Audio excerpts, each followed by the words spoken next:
Hey there, and of course, this is your friend Major Potter, and all we try to do here is share views or opinions on what is really cooking in the country of Zambia. And currently, we have an issue, dear youth. We have an issue, and it's very much important that you pay attention. The Constitution.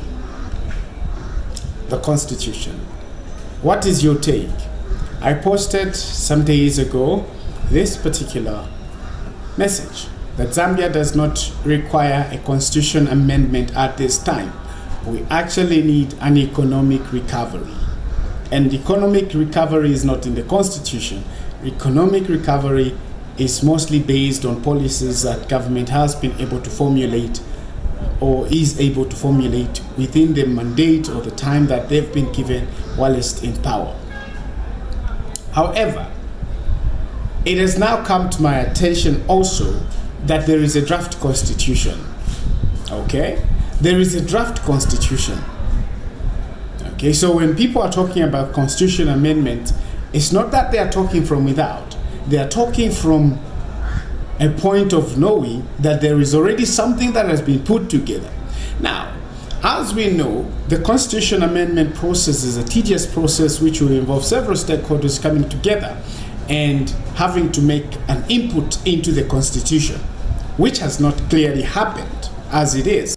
Listen to this video. We invite all the stakeholders, civil society, churches, traditional leaders, to support the constitutional amendments that will allow for us to bring more women in parliament, either through direct election or through proportional representation.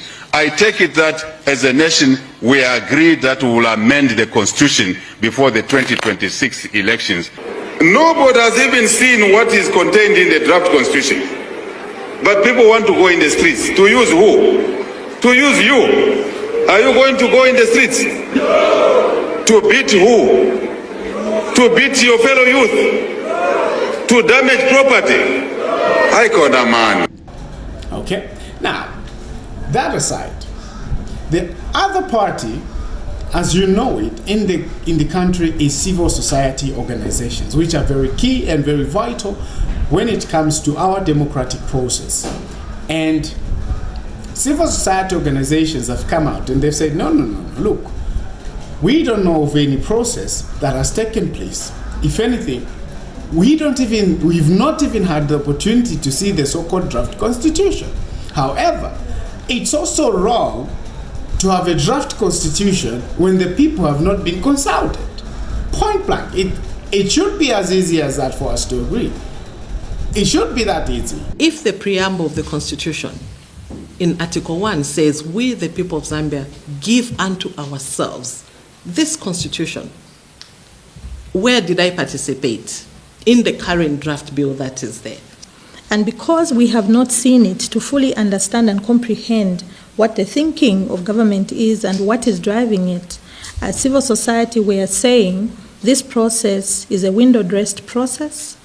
It is also reflective of a manipulative approach. Do you think we can easily reach consensus before elections? So this is the wrong time. Can we please do this in 2026 September?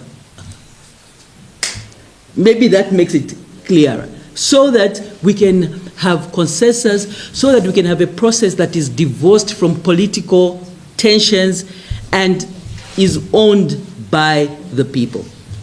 There is also the question of just resources.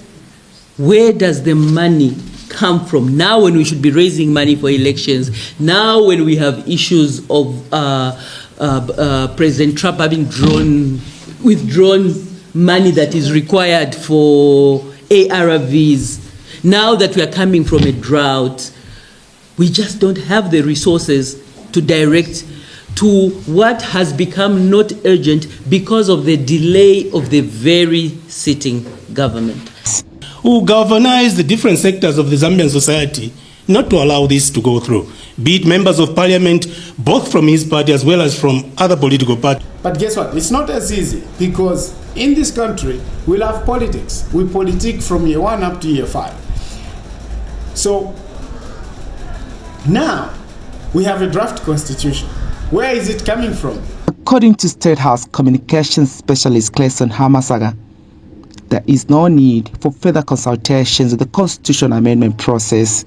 There are so many constitutional drafts that have been done under various constitutional review commissions that you are aware. Those are citizens of Zambia who made those contributions. Now, I really don't think people want another extensive exercise of sending a constitutional review commission around the country to get views from people of what they have already said in the past, through the various, I think there was Mungomba, Managaswe, and all those various constitutional review commissions.